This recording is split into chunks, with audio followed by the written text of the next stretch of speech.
Hi, I'm Ashley. Welcome back to Adventures in the Fairy Garden. Today we're going to talk about the Winx Club comics in Fairy Garden Comics time. So, I have Jet, like the airplane, and Dozer.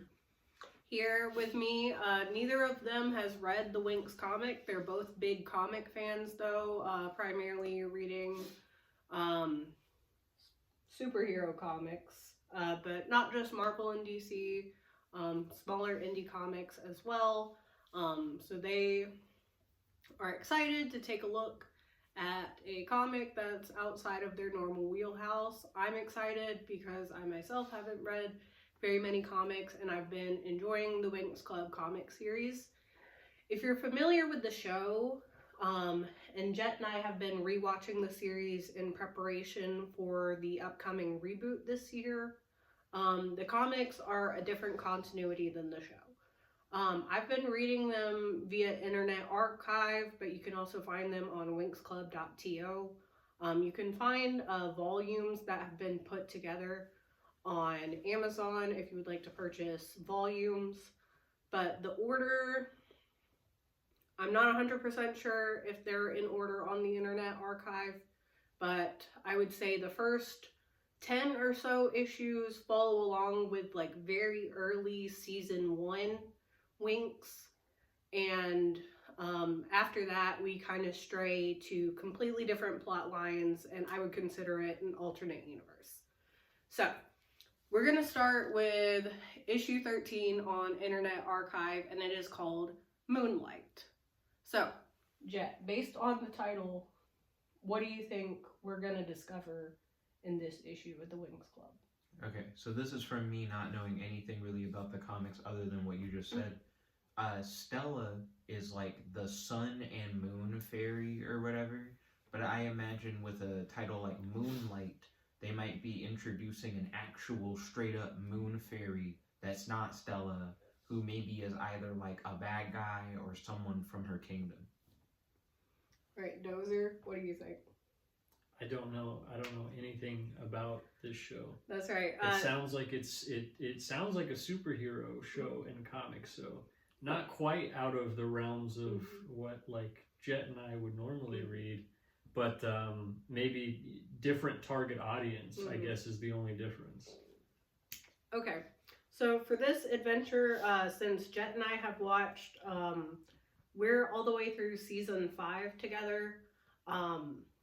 On the original seasons, rewatching this together, and I wanted to pick an issue that specifically doesn't involve a plot line that you see in the show that's independent of the show, just because I didn't want Jet to be bringing in his ideas from the show canon, which, if you're a longtime fan of Winx Club, you know is a little contradictory sometimes. Alright, so with issue 13, Moonlight, we start at Althea, which is the college for fairies that all the Winx attend. They've had a party to celebrate defeating the Tricks, which are 3 witches from the neighboring witches school, Cloud Tower, who are your primary antagonist in season 1, and for the comics, they are a recurring antagonist. They're seen with varying degrees throughout the show, but in this case, they're having a big party at Althea to celebrate defeating the Tricks. The girls are having a lot of fun. Sky is Bloom's boyfriend. He's had a little too much to drink and everybody's joking about him being silly. And then we cut to the girls in their room and we see that they're watching their memories on a DVD. So Faragonda, the headmistress, had given them the idea of like, hey, you defeated the Tricks in this big battle. It would be really educational for the fairies that we teach if we use this as educational material. So they used virtual reality to reconstruct their memories onto a DVD. So now they've watched back that already, but now they're watching back the party. So the girls are talking about all their guys, the dancing they did, flirting, how things are going with Timmy and Riven and Brandon and all the guys, all the specialists. But I thought that was pretty cool. Jet, what are your thoughts on them being able to construct the memories into virtual reality for them to watch back? I think it's interesting that you then put it on a DVD and that you don't watch it in virtual reality as like an immersive space. I would want to know how that works and why do they have like books? Like they have like libraries and like normal books and stuff. But if I could just literally relive history through like a VR thing, I would rather do that and probably mainly do that. What are your thoughts? I mean, it kind of just sounds like the equivalent of a bunch of girls went to a party and they recorded the party and now they're just watching it the next day. That sounds kind of silly, to be honest with you. This thing that we just did yesterday, let's rewatch that. Wasn't that party cool? Yeah, I remember that. I was there. Well, no, not they 24 also, hours ago. They also used it to record their battle against the Tricks, because the thing is, with this technology, they can go into their memories and capture everyone's memory of the battle. Whoa. And so use that as like training footage. Mhm. Essentially, like if, let's say, Can I ask what the Tricks did? They're presumably just girls from another school. Why did they need to be defeated? So there are 3 witches who have a tendency to kind of buck the rules. So the witches of Cloud Tower, whereas fairies are like, we want to use magic for good, and for these things, witches thrive on negative emotions. And it's not that they're necessarily bad, but their magic is fundamentally different. The Tricks, though, take it a step further, because a lot of the witches at Cloud Tower are like, we know these things are powerful, we feed on these negative emotions, but there are like barriers in place that keep like truly catastrophic things from happening. But the Tricks are like forbidden books, the things nobody wants to talk about, like let's immediately go check those out. So the Tricks have a tendency to take everything a little too far. So they're more than just like your neighborhood mean girls, which is what they kind of start out as in season 1. They're definitely a force to be reckoned with when it comes to when they are at their full power and not somebody's minion. To give you an idea of how strong the Tricks are, in season 1, it's more or less established that they're the descendants of the 3 ancient witches that like spread havoc within the magic dimension 16 years ago. Ah, yes. And the Tricks are so powerful when they steal a portion of the dragon flame, which is what like the dragon flame is like if the Big Bang was a dragon, like if the whole universe was formed by a dragon. The Tricks steal a portion of the dragon flame in season 1, and they literally have like armies formed from like the different schools, including like Cloud Tower and the specialist school, which are kind of like sci-fi knights. That's where like the boyfriends and stuff come from. It's an all-boys school? Yeah. Of course. They have like 3 different armies of like fairies, witches, and specialists to just fight the 3 Tricks after they stole the dragon flame. Or whatever. So, are they like making stuff evil come from the all-boys school? Because that seems to be unrelated to the Tricks. The all-boys school are also good guys, but they don't really have powers. They have like lightsaber type stuff. They have like more tech. tech. Yeah, Yeah. they're more tech As related. future school. Because it's not that specialists can't do magic, because we do later see some specialists doing magic. It's just with it, when it comes to like being a specialist, going to specialist school, you're learning how to fight. You're learning how to use, they have a lot of these like ships that they use for a lot of their missions, and that kind of thing is what they're normally doing. So that's what being a specialist is about. All right. So Bloom is, and this is a pretty big plot point both in the show and the comics. Bloom actually comes from Earth. She was adopted, but she didn't know that she was adopted and that she was a fairy until she was 16. she goes to Althea after meeting Stella, who's one of the other Winx, and she, when she learns from her birth parents that she's adopted, she kind of makes it her mission to find out, who am I, where am I really from, where do I get these powers? So, the big battle, good guys win. However, the schools have had a lot of damage and are going to need some repairs. So Headmistress Farragonda says, okay guys, we're going to essentially have like on location class, but we're going to split up. So each group, they divided them into small groups, is going to get a different mission to help them with kind of like hands-on learning in the magic dimension. Now Farragonda is like, hey, Winx girls, which at this point Layla or Aisha has not appeared, so you have the main 5 that are here on my shirt. You have Bloom, Flora, Tecna, Musa, and who am I forgetting? And Stella. How could I forget? So you have those main 5. They've put in a lot of work to defeat the Tricks, and Farragonda's like, hey, you guys, I'm going to give you kind of a vacation assignment. I want you to have a relaxing holiday, but still, you know, get some magic work done.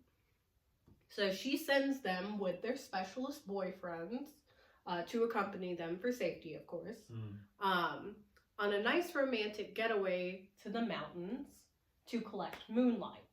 So they're like, hey, moonlight is like a key component in a lot of spells. We need some more bottled moonlight, and the mountains are really pretty this time of year. It's almost a full moon. It'll be nice. And so the girls are excited. They're like, oh my gosh, Stella is a huge romantic. She's like, I can't wait to spend time in the mountains with Brandon. And so they go to the mountains.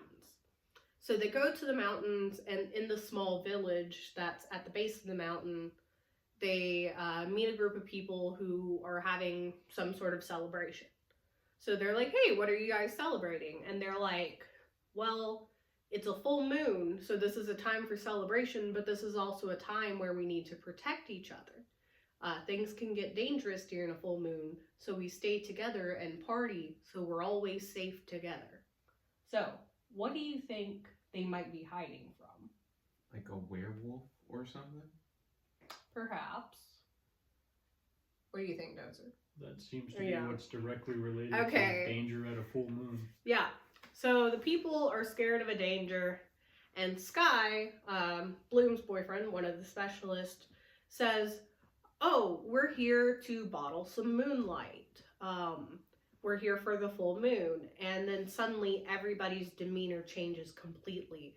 They're like, what kind of crazy person would go looking for moonlight during a full moon? That's incredibly dangerous. And they're like, the vibe changes completely, and it's like, I don't think we're welcome here anymore, guys. Let's get going. So they leave the party. Everybody is very wary of them now. They're just kind of wandering around. Tecna, her phone stops working, and a storm starts coming up, so it looks like it's going to thunder, rain, lightning, normal thunderstorm. The group accidentally splits up, and a mysterious stranger rescues Sky, Bloom, Tecna, Timmy, and Flora. So, this mysterious stranger has saved them from falling into kind of a gorge that's been flooded. He gets them out, and he's like, hey, the rain stopped for now. You can come back to my place. You can stay dry for the night. And they're like, well, what about our friends? And he's like, they'll be fine for one night. You can find them in the morning. So, do you think it's a good idea for them to go to his house and not look for their friends? That's fine if they don't care about their friends. Okay. Jen, what do you think? I imagine this is going to be a situation where their friends end up there anyways. Um, but I don't fully know what's going on. I'm almost thinking this is like a Halloween special thing, Mhm. and that we thought it was gonna be werewolves, but it's gonna be like the house is like a haunted house, and there's like a whole bunch of stuff there. But I'm also just thinking, I have no idea. All right. So this guy is named Carell. He lives in a simple, remote, kind of log cabiny type of place up in the mountains. He is very isolated from the rest of the village um, and everybody else. Um, and so once they get to his house, they're like, hey, thank you for taking us in. Oh, the fire's so romantic. We're warming up by the fire. Meanwhile, Flora, who is the only one in this case who's not coupled up, she starts talking to Carol. And she's like, hey, why weren't you at the village celebration? And he's like, oh, I like to keep to myself. That's just not my thing. Um, Meanwhile, Riven, Musa, Stella, and Brandon are in a cave warming themselves by a fire. Like Jet said earlier, Stella is the fairy of the sun and the moon, so luckily she can put together some light for them, keep them warm. And they also brought cookies, so they're just eating cookies in a cave. They're fine. At Carol's house, Flora has been talking to him. He's acting a little mysterious, but she's like, I don't know, maybe he's just quiet. Maybe he doesn't like being around people. You know, there's a lot of reasons. So in the morning, they head out. They thank Carol for his hospitality, and they find their friends, and they tell them about the guy they stayed with, and they're like, oh, wow, that was so kind of him. And Stella's like, was he cute? And it's like, I don't know, ask Flora. And Flora's like, he was just nice. Like, but he's very mysterious. So again, we don't know exactly what his deal is. But at nightfall, they go as a group and collect the bottled moonlight, which does involve, I believe, distilling some water. It's not as easy as I thought it would be, as just like scooping it up. The light going just into the Yeah, jar. so it is a little more scientific in this case, but they collect their moonlight. And then they start being chased by wolves, a pack of wolves. Again, they're in a pretty remote part of the mountain, lots of trees around. There's a pack of wolves chasing them. Flora is running in one direction, and she spots Carol's cabin. And so she runs and starts banging on the door, and she's like, please let me in, let me in. Like, I'm trying to get away from these wolves. So she opens the door, and you see her like pushing the wolves away from the door, slamming the door shut. And Carol's like, you shouldn't be here. I told you like no more than one night. And one thing I think I forgot to mention earlier is he was like, you can stay, but only for the night. Like, no more than one night. It was fine if they were there more during the day, but if it was more than one night, it was going to be a problem. And they don't have any magic to do with these wolves? They definitely should. I was thinking that. They'd be fighting stuff all the time. When Farragonda sent them, she said your magic may not work like it normally does. So this is something we do see often in Winx Club. Mm-hmm. I don't know if this happens in Dragon Ball or not. I don't know if you've mentioned something similar. But it's basically like you go to a certain location and it's like, oh, your normal stuff doesn't work exactly the same here. Mm-hmm. The closest things I can think of in Starfinder, there are different planets with biomes that have like high or low magic where your spells are more or less effective. And in Spawn, they have these things called dead zones, but those are different. In a dead zone, if you have supernatural power, you're just like a normal guy there. Mm-hmm. So that's like way more severe than this, where I guess you're just kind of. And they would ask, like, the headmaster would ask, like, why do our magic not work here? And she'll be like, because shut up. How about that? We need tension for the plot because So- it's normal wolf. Also, like, Techna is the fairy of technology, so the fact that, like, her phone and, like, her normal tech isn't working is kind of a sign. Doesn't That- work without magic, you know. Yeah, well, her magic is tech related, so You know, if even the tech goes can the out, tech then- not work on its own? It needs the tech magic. So, Flora is in Carel's house. He's upset, and he's like, I told you, no more than one night. And she's like, please, I was like running from these wolves. I'm scared.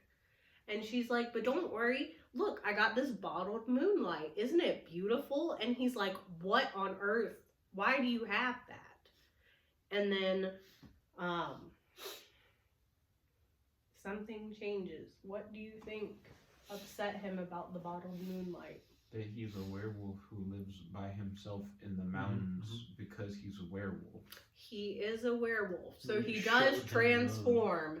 His clothes start ripping. He goes into his wolf form, and he says, Flora, I told you, but now I can't keep my instincts at bay for long, so I will have to tear you apart.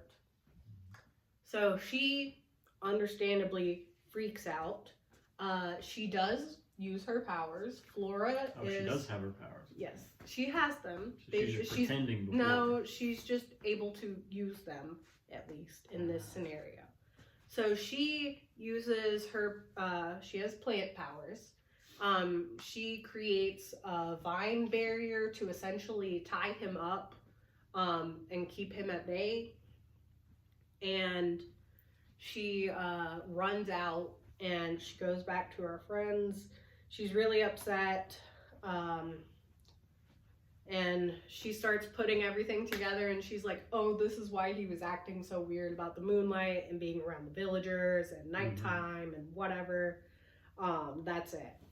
So the group is back together. They've headed back to Althea. They've given them the moonlight they collected. Again, good for lots of spells. And then Flora is immediately just in the library, just reading tons and tons and tons. And Stella's like, why are you already studying? And she's like, well, Carel was in so much pain. Maybe there's something in here that can help me with his transformation. Because I want him to not feel that pain anymore. She's like, the transformation clearly pains him. So I've got to find a spell that will keep him from ever transforming again. And then she's like, you know, he's probably back to normal by now. And then we cut to a panel where you can see Carel back in his torn clothes, surrounded by vines and flowers, and he's just looking dazed and confused. So he has no memory of what happened once he transforms. But as he stares at the vines, he's picturing Flora in his head, and Flora's like, maybe I can fix him. Maybe I can help him. And that's the end of the comic. Whoa. Okay, it's gonna kind of a work in progress, huh? Mm-hmm. So solving this werewolf problem. Yeah. I thought it was interesting that the werewolf in this, they go with the transformation involves having to actually see the moonlight, because sometimes it just is like a timer where just when that, you know, when it's the night of a full moon, you just turn, like American Werewolf in London. He didn't look at the moon in that, he just transforms. That's pretty interesting. I like werewolf stuff. I didn't even think about that. Ozaru rules. Yeah, like in Dragon Ball, Goku has to look at the moon. Yeah. Or the moon that they can make in Dragon Ball. I don't remember what that's called. Oh yeah, but it is pretty consistent. Pretty much in most werewolf stories, they make it clear that transforming into a werewolf is painful. Pretty much always. Yeah. Were the wolves, because I'm not sure if the comic goes into this, were the wolves that were chasing her also werewolves, or are those just wolves? They never said, but they seem to just be like wolves, like on all fours, not anthropomorphic or humanoid at all. But you also may have like Twilight rules. It's Where been they turn into giant wolves, normal yeah. wolves. So like maybe some people transform into a more humanoid werewolf, and some people transform into like just a normal looking four-legged wolf. Maybe he would have transformed into a bigger four-legged wolf if she had like a gallon of moonlight, but she only had like a little bit of maybe. moonlight. So he's like half werewolf. Maybe. That's interesting. I didn't think about that. These are concepts that I don't think it sounded like they weren't explored in the book, so they may not apply. Mm-hmm. I'm That's curious if them having that big celebration, being like we're safer as a group, actually is useful against a bunch of werewolves. If it was just him, maybe it's like, oh, if we're all together, if one werewolf shows up, we can jump him. If it is like, we have like 5 or 6 different werewolves here, it just seems like they could maybe sneak through the celebration and be like killing people on different sides, and it'd just be a panic. You think that you would be like, we're in like a fortress or something, not just that we're like, oh, as long as we're in a group, they're not gonna get it. I don't think that helps that much.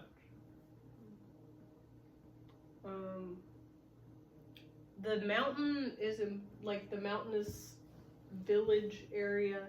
Like the village is only a small part. It's implied to be like a very large mountain. So I would imagine that there's potentially like more remote cabins that may have other werewolves who've also like kind of closed themselves off to society, or they just may be more friendly werewolves. Like maybe they're like, hey, I figured out a way. Like I'll go socialize like every other day except the full moon, and then I'll lock myself in my house, and it's like, oh, we get to see Teddy again. The full moon's over. He's just like, this is like my off day. Like this is just my off day. With like this nobody brand sees of, me. With this brand of, I guess lichenism is what it's called. It would be pretty easy to avoid transforming into werewolf. Yeah. On the off chance that a witch comes into my house with bottled moonlight. Well, that's what the villagers also reacted like really viscerally. They were really upset when everyone was like, hey, we're gonna like bottle and collect moonlight. Like, isn't that cool? And they're like, what kind of crazy person does that? Like, you're not welcome here. So Say, that's a weird thing to be upset about. They're not like, we're gonna bottle moonlight and then run up to werewolves and trigger them or something. I don't know, maybe they're like, it's dangerous enough. Stop doing that. Maybe it would be like if, I don't know, they were like, we've just finished season 5. If somebody went up to like the people of Andros and we're like, hey, we're gonna bottle up all the toxins, just carry it around, isn't that cool? Yeah, I mean, for a werewolf, you know, that bottled moonlight almost is like poison. It's like, it's gonna cause my allergic reaction, you know, me to turn into a werewolf. So if they like know they have werewolves in town, they're like, these kids coming in with their bottled moonlight, they need to get out of here. I mean, because the moon is outside, right? Unless I go into your home, essentially, unless what literally happened. It already happens in the story. We know why it's a problem. I think what the villagers should have said is, oh, if you're bottling moonlight, we have werewolves here. Don't show it to anybody. Now, it's always a secret when there's werewolves around. They're never open about it. So whenever he saved them from drowning essentially in the floodwaters, he was just like wandering around outside, and he's like, tonight, like, yeah, that's how he saved them. So it's not, I think, that he can't go outside, but he's still fairly isolationist. It would be like somebody who maybe has a lot of land, who lives in a remote area, and they're like, I feel free to like wander around the woods, but I don't go into town. So that may be more his vibe. Oh, that was one thing that I didn't ask about, but I was thinking about. So the Winx have like wings. They're like fairies, right? You said that they were gonna drown from falling in like a gorge. Why don't they just fly? Well, Farragonda told them their magic doesn't work like normal, so they haven't really tried using their magic, and they're kind of just honestly We use they're it sometimes anyway. they're kind of just not thinking straight this issue. So I've read about 20 issues of the comic so far, and I would say half of those stay pretty true to storylines from the show. But there are like 200 plus issues at least. Whoa. So there's a lot to get through. There are locations and characters that are exclusive to the comics that we never see in the show that honestly I would like to see adapted. So if you're a fan of Winx Club, I highly recommend taking a look at the comics. It's up to you if you want to read in order or if you want to maybe skip around and you're like, hey, I just want to see, like, I've already watched every single season of the show, every single spin-off, and I just want some more Winx in my life. I just want to find something new. I highly recommend just like going into the comics, going a little farther in. Again, you don't have to go much farther than I think issue 12 is what I saw someone on Reddit say, is where it kind of strays from the show. And you'll find the Winx Club on a new adventure that we have not seen in the show. So you have some new content to take a look at. So for Fairy Garden Comics time, I'm Ashley. I'm Jet. I'm Dozer. And this has been some Winx Club time. Feel free to let me know in the comments if you've read any of the Winx comics and if you like them more than the show, or if you consider them canon, or if you consider them an alternate universe, or if there were some that were never adapted into the show. What would you like to see adapted into the show or potentially make it into the reboot? Bye! Thank you guys for watching. Make sure to check him out at JV Domes That's on right. YouTube. Mhm. He has a show, Comic Time. Mhm. You gotta check it out. Feel free to check me out on YouTube, Nika Benson. And I'm gonna put in the comment section below some links, Amazon affiliate links that help out your boy, that connect to the Winx Club comics on Amazon.